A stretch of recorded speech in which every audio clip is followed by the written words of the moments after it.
مومن تو اللہ کی تقدیر پر راضی رہتا ہے، بس جیسے جیویں مولا دی مرضی، جیسے اللہ کی مرضی ہے، بس ہم اللہ پہ راضی ہیں، کوئی شکایت نہیں، کوئی شکایت۔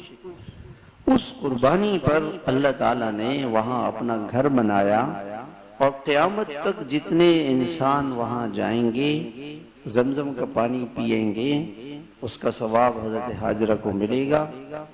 وہاں نمازیں پڑھیں گے، وہاں ذکر کریں گے، طواف کریں گے، وہاں سعی کریں گے، اس سب کا ثواب حضرت حاجرہ کو ملے گا قیامت تک۔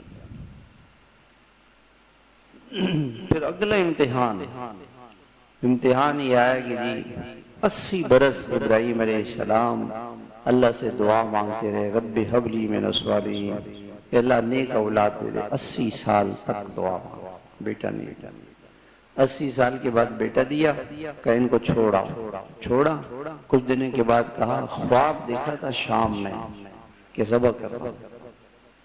2 مہینے کا سفر ہے شام سے مکہ، 2 مہینے کا، کئی 4000 کلومیٹر سفر ہے، تقریباً 3-4 ہزار کلومیٹر، 4000 کلومیٹر سفر طے کیا ہوگا کہ اللہ 95 سال کا بوڑھا، وہ تو مرغی بھی ذبح نہ کر سکے، چھوٹا سے بچے کے گلے پہ چوری کیسے رکھے؟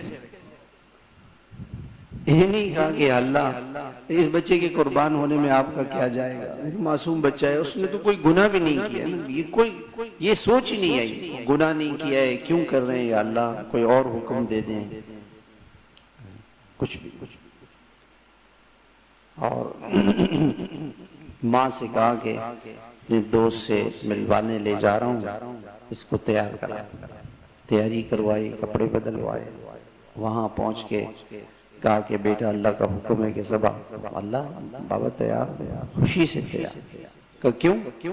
کہ اللہ کہ ابا آپ کی گود سے جاؤں گا، اللہ کی آغوش رحمت میں چلا جاؤں گا، اللہ کے پاس چلا جاؤں گا، دنیا سے جنت میں چلا جاؤں گا، تو مزے ہیں۔ مومن کی نظر جنت پر ہے، آخرت پر ہے، دنیا پر نہیں ہے۔